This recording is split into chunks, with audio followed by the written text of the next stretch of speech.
Welcome to the first episode of United Board Podcast Series, di mana kita akan kupas tuntas nih soal Manchester United, mulai dari berita, analisis pertandingan, dan masih banyak lagi.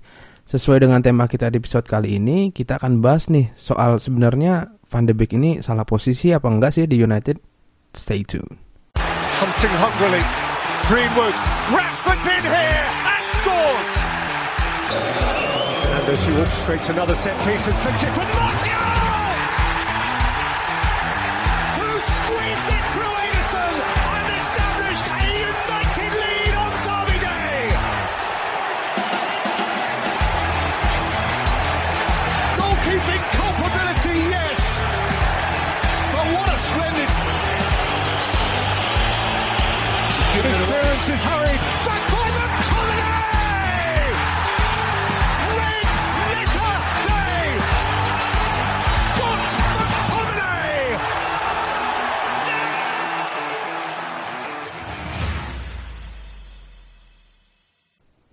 Tepat satu hari lalu, Manchester United bertemu Watford di kompetisi tertua Inggris ya, kompetisi tertua di tanah Inggris, FA Cup. Dan di pertandingan itu United memainkan hampir satu skuad ini penuh dengan pemain-pemain yang biasanya dicadangkan oleh Gunnar Solskjaer, seperti Dan Henderson, terus ada Jesse Lingard juga di starting line-up-nya, kemudian ada Daniel James, dan satu yang menjadi sorotan bagi banyak media dan para fans United juga, akhirnya Donny van de Beek bermain sebagai starting 11 ya di pertandingan kemarin. Dan mengejutkannya adalah Donny van de Beek ternyata bermain cukup impresif, hampir 90 menit itu, dan statistik yang dihasilkan juga lumayan ya, sebagai pemain yang biasanya diolok-olok oleh banyak fans dari klub rival gitu. Akhirnya Donny van de Beek menunjukkan kalau dia sebenarnya pantas disebut sebagai pemain kelas dunia gitu. Dan harga 40 juta pounds sepertinya cocok ya kalau permainannya seperti kemarin. Dan gue juga nonton secara langsung gimana Donny van de Beek bisa mengkoordinir teman-temannya, dan hari itu bermain tanpa Bruno Fernandes ya. Akhirnya United bermain 90 menit tanpa Bruno Fernandes gitu, setelah ia didatangkan. Kan biasanya hampir semua game bahkan Bruno Fernandes ini bermain. Dan akhirnya kemarin Donny van de Beek yang leading permainan di tengah, dan bermain cukup impresif bersama dengan Juan Mata dan Scott McTominay terutama ya. Dan dari pertandingan itu banyak fans gak ngira juga sebenarnya Donny van de Beek bakal bermain seperti itu ya. Dan sebenarnya bermain kayak gini itu sering banget di Ajax, kayak one two pass, terus wall pass dan segala macam, through pass-nya juga. Dia sebenarnya pemain berkualitas ya menurut gua. Dan itu kenapa harganya bisa sampai 40 juta pounds dibeli sama United di saga transfer yang kemarin di musim panas. Dan kenapa gitu baru kemarin ini Donny van de Beek bermain bagus, dan kenapa sebelum-sebelumnya enggak gitu. Padahal digadang-gadang ya dia bakal bisa bantu Pogba dan Bruno Fernandes gitu di lini tengah, tapi nyatanya Ole lebih sering memainkan entah Fred atau Scott McTominay gitu daripada si Donny van de Beek. Bahkan pemain setua Nemanja Matic masih lebih sering bermain daripada Donny van de Beek yang sebenarnya usianya di umur-umur wonderkid ya, produktif berapa ya dia, 23 tahun apa kalau nggak salah. Gue lupa deh umurnya dia berapa. Dan banyak yang nanya nih, kenapa sebenarnya Donny van de Beek ini jarang dimainin sih sama Ole gitu di lini tengah. Padahal proyeksinya adalah ya dia bermain bareng sama Pogba dan Bruno Fernandes gitu di lini tengah United. Dan nyatanya nggak berhasil gitu. Dan banyak media juga menyoroti, terutama media Belanda ya, kenapa Donny van de Beek ini nggak bisa bermain di United. Dan sebenarnya banyak banget pemain Belanda, terutama role number 10 ya, role nomor 10 di pemain Belanda gitu yang sebenarnya bagus bermain di liga domestik Belanda dan pindah terutama ke Inggris. Itu mainnya nggak begitu bagus kayak yang sering dikatakan sama coach Justin Laksana ya, kayak pemain Luke De Jong, Sim De Jong, terus siapa lagi? Oh, yang paling kelihatan adalah Dusan Tadic. Dusan Tadic dulu sebelum bermain di Ajax, yang kalian tahu sekarang dia bagus banget di Ajax kan, dia bermain di Southampton dan permainannya biasa aja gitu kayak pemain mediocre di Liga Inggris. Tapi setelah pindah ke Ajax, dia dapat role number 10 dan mainnya bagus banget. Tapi kemarin waktu Donny van de Beek masih di sana, dia bermain di sayap gitu kan. Dan Donny van de Beek ini yang bermain sebagai role number 10 di Ajax gitu. Dan posisinya sebenarnya hampir sama kayak Sim De Jong ya, dulu di Newcastle. Dan di Newcastle dia nggak sebagus waktu dia bermain di Liga Domestik Belanda itu. Dan kenapa sih sebenarnya? Nah, udah sempat dijelasin juga sebenarnya sama Coach Justin kenapa role number 10 di Belanda sama di Inggris ini beda gitu. Dan role number 10 di Inggris kan rata-rata kayak Wayne Rooney, terus siapa ya? Eden Hazard gitu kan dulu main di Chelsea dan di United. Ya, role number 10 pada umumnya playmaking kayak Messi dan Luka Modric dan lain-lain ya, banyak pemain top number 10 gitu di klub-klub top Eropa. Itu beda mainnya sama Belanda gitu. Kalau di Belanda rata-rata role number 10 itu nggak meng-carry bola gitu loh, nggak nahan bola dan nggak melakukan role playmaking. Sementara kalau di klub-klub di top-top Eropa gitu, di selain Belanda ya, itu rata-rata kan dia yang pegang bola, dia yang ngatur permainan. Sebenarnya kalau dilihat-lihat lagi role number 10 di MU ini sekarang ya Bruno Fernandes, tapi ya mungkin itu udah nggak berlaku lagi ya kayak role number 10, number 6 atau number 8 gitu. Itu ya cuma sekedar nomor sekarang kalau gua rasa ya. Kayak Martial nomor 9 tapi dia nggak bermain sebagai layaknya nomor 9 gitu menurut gua. Dan ya itu tadi mungkin cuma jadi sekedar nomor. Dan kenapa Van de Beek ini nggak cocok di United ya, balik lagi karena Van de Beek ini waktu di Ajax dia bermainnya itu memanfaatkan ruang kalau gue lihat. Jadi dia kerjasama sama entah Tadic atau Hakim Ziyech ya dulu. Dia entah narik lawan atau dia memanfaatkan ruang kosong dan akhirnya dia bisa menciptakan space sendiri buat dia melakukan akselerasi atau shooting gitu. Dan kalau di United nggak bisa ya menurut gue karena beda gitu cara permainannya antara United dan Ajax. Kalau banyak pundit-pundit bilang kenapa sih United mainnya lambat, kenapa nggak bisa secepat kayak Madrid atau Barca atau Ajax gitu yang bahkan bersaing di top Eropa itu dengan level passing-passing yang sangat cepat terus terukur dan lain-lain. Ya karena memang United dari awalnya begitu, filosofinya adalah dia sepak bola Inggris murni ya, yang dibawa karena waktu itu dilatih oleh Sir Alex Ferguson ya sama. Gue pikir taktiknya adalah sama, filosofi yang dibawa ini sama. Dia lebih mengandalkan passing-passing jarak jauh, passing-passing kencang gitu. Tapi nggak bisa bermain cepat, nggak bisa wall pass, one to pass gitu. Dan yang seperti dilakukan Van de Beek di Ajax gitu, itu nggak bisa dilakukan oleh United. Dan kalau Donny van de Beek masih menerapkan cara bermain yang sama seperti di Ajax di United, ya jelas nggak bisa nyatu lah permainannya karena United biasa bermain lambat, sedangkan Van de Beek biasanya berperan sebagai wall pass itu tadi, bermain one to pass sama Hakim Ziyech atau Dusan Tadic dan lain-lain ya, pemain yang dulu di Ajax waktu Ajax akhirnya bisa sampai di semifinal Champions League dan kalah lawan Tottenham, ya itu gaya permainannya Van de Beek.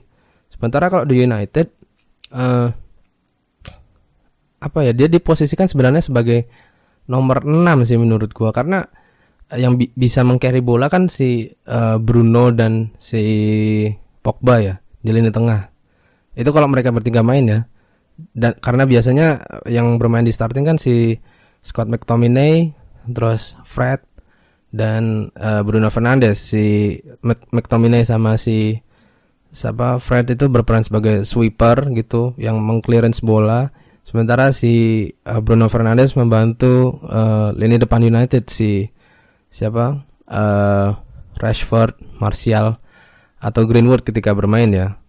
Nah, si Van de Beek ini jadi kayak harusnya gue bermain kayak apa nih di United, karena si posisi 8 udah diambil Pogba, si nomor 10 udah dipegang sama si Bruno Fernandes, dan kalaupun dia ikut nyerang kan United gak bisa bertahan dengan 4 orang aja ya. Kita tahu sendiri kualitas backnya United ini kan ancur-ancuran ya. Kemarin si Maguire gagal clearance bola atau salah antisipasi bola, si Lindelof telat nge-cover dan lain-lain lah. Nah, karena tipenya dia sangat menyerang, jadi Ole ini nggak pernah memainkan Van de Beek, Pogba dan Bruno Fernandes ini berbarengan, karena maksudnya ya United nggak punya gelandang bertahan lagi kalau misalkan mereka bertiga main. Nah, karena dia bukan bukan gelandang bertahan seperti yang diharapkan Ole, jadi ya Ole memainkan McTominay atau Fred di lini tengah. Dan karena dia memanfaatkan ruang kosong, jadi dia kayak nunggu bola aja gitu, nunggu bola di passing, tanpa dia gerakan off the ball atau minta bola, dia jarang banget melakukan itu ya. Dan kemarin waktu di pertandingan melawan Watford dia melakukan itu, karena dia menggantikan Bruno Fernandes sebagai gelandang serang, dan dia benar-benar memanfaatkan ruang kosong ataupun dia membantu temannya yang udah di cover sama beberapa pemain Watford waktu itu. Dan back heel-nya ke Juan Mata itu ya itu menunjukkan kualitasnya dia yang sebenarnya gitu waktu di Ajax ya.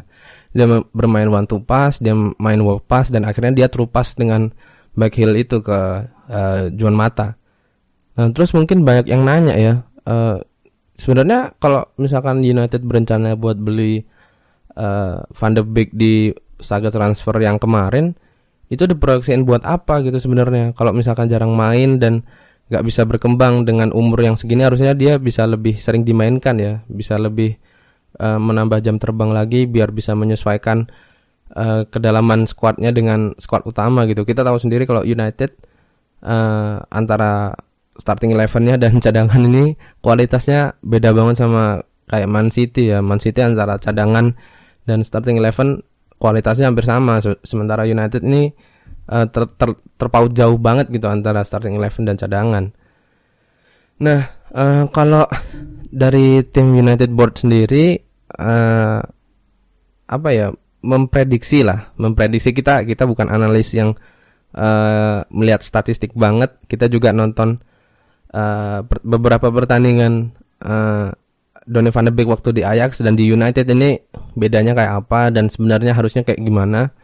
Tapi nggak bisa sedetail pundit ya. Kami juga cuma menonton biasa dan bisa menyimpulkan selayaknya fans biasa yang menonton United cuma dari layar kaca gitu. Nah, sebenarnya kalau United mau memanfaatkan Van de Beek ini harusnya bermain 4-4-2 ya. 4-4-2 Diamond.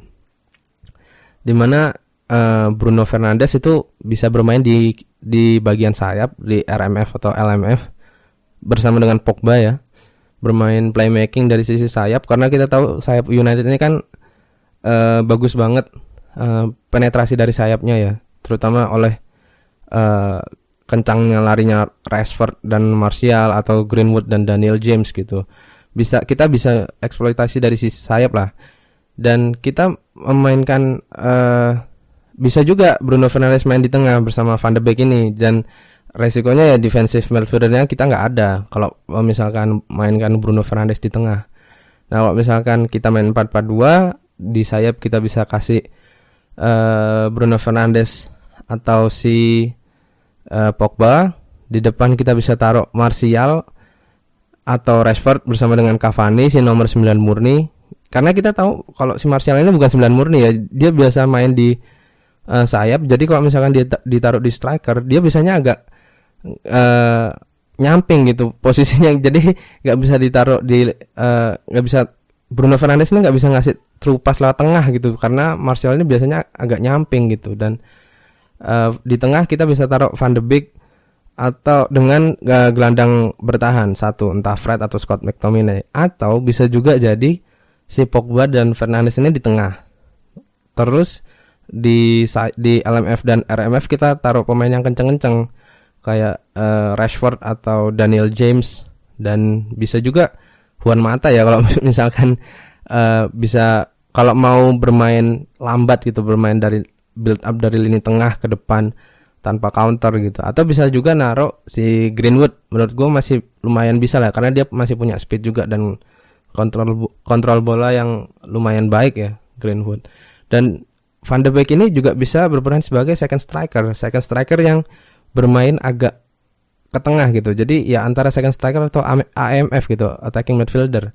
Dan kita taruh satunya Cavani, karena memang Cavani ini bermain sebagai nomor 9 murni ini sangat baik ya. Kita tahu di Paris Saint-Germain dia bermain sangat bagus, sangat produktif mencetak gol karena dia dari lini tengah ini sangat baik, bisa memanfaatkan ruang, bisa tahu momentum juga.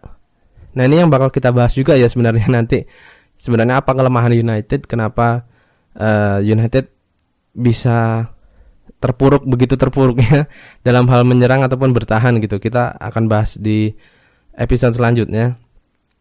Nah, dengan 4-4-2 Diamond ini kita menurut kami admin United Board ID ini lebih efektif sih buat naruh si Van de Beek ini karena dia mampu memanfaatkan ruang. Sebenarnya kita bermain kayak 4-3-3 sih kalau misalkan kita mainin Van de Beek ini sebagai gelandang ya, bukan sebagai second striker.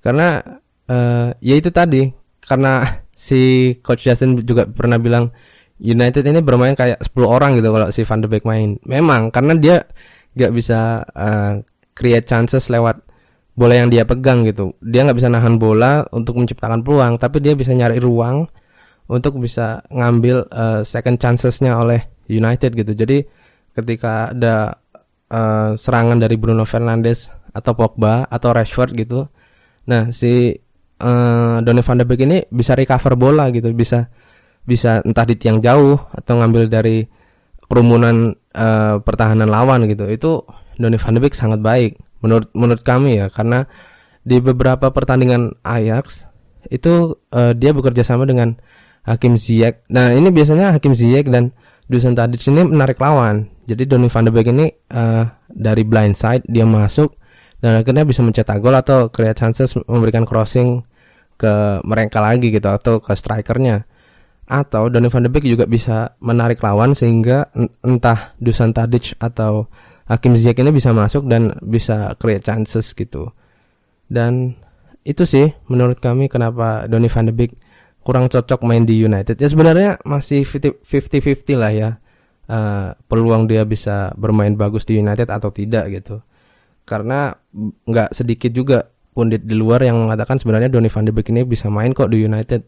Dia perlu jam terbang juga biar bisa menyesuaikan dengan cara bermainnya United di lapangan gitu dengan bola-bola lambat, sehingga dia bisa bermain sebagai pemain top lagi gitu. Karena ya agak sayang juga kalau nggak memanfaatkan pemain dengan 40 juta pounds ya yang udah kemarin dibeli sama United, masa nggak dimainin dan cuma jadi bench warmer gitu kan, sayang banget. Dan soal transfer United mungkin kita bahas juga di episode selanjutnya, karena menurut kita United nggak bakal fokus di transfer window di musim dingin ini ya, karena sesuai pengalaman kita membeli Alexis Sanchez dengan gaji yang mahal dengan uang yang banyak tapi nggak berhasil juga. Jadi menurut kami United nggak bakal banyak belilah di saga transfer di musim dingin ini, karena nggak bisa pre-season juga kan, kecuali kalau kita misalkan beli di musim panas gitu kan, masih ada pre-season, masih bisa nyoba pemain lah gitu. Dan mungkin sekian dulu dari kita ya, analisis soal kenapa Van de Beek jarang main di United dan sebenarnya Donny van de Beek ini salah posisi nggak sih? Nah, kesimpulannya Donny van de Beek ini sebenarnya kalau bermain di posisi 6 jelas salah, karena dia nggak bisa clearance bola, nggak bagus di pertahanan juga. Jadi dia mungkin lebih ke posisi 10 yang free roll nggak bermain apa ya? Dia bermain fleksibel sih sebenarnya kalau di posisi 10 atau dia bermain di second striker sih menurut gua. Itu lebih bagus daripada dia bermain di nomor 6. Dan kalau bermain di posisi 10 menurut ya sesuai dengan filosofi Ole bakal lebih cocok dengan Bruno Fernandes sih menurut sebenarnya. Atau dia juga bisa bermain di LMF sih. Kita belum pernah lihat Donny van de Beek main di LMF karena mungkin lebih mengutamakan counter ya, dan si Van de Beek ini juga jarang banget memanfaatkan counter, bola-bola counter gitu. Dan satu-satunya itu gol waktu lawan apa ya itu yang si Rashford ngegol itu, gue lupa. Pokoknya dia pernah kasih terupas juga ke Juan Mata, terus Juan Mata kasih long ball ke depan dan akhirnya dimanfaatkan. Oh, golnya Bruno Fernandes, golnya Bruno Fernandes waktu lawan Newcastle. Itu juga dia bermain di kiri kan terakhir-terakhir sebagai pemain cadangan gitu yang masuk. Dia memberikan terupas yang sangat baik ke Juan Mata dan ya kita tahu kualitas Juan Mata ya. Akhirnya dia bisa kasih bola ke Rashford. Terus dari blindside Bruno Fernandes masuk, dikasih Bruno Fernandes dan gol bagus tercipta. Dan sekian dulu analisis soal Donny van de Beek dari United Board ID. Thank you for joining us and see you in the next episode. Hunting hungrily. Greenwood. Rashford's in here and scores! Fernandes who orchestrates another set piece and flicks it for Martial! Who squeezed it through Ederson and established a United lead on Derby Day! Goalkeeping culpability, yes! But what a splendid... His clearance is hurried.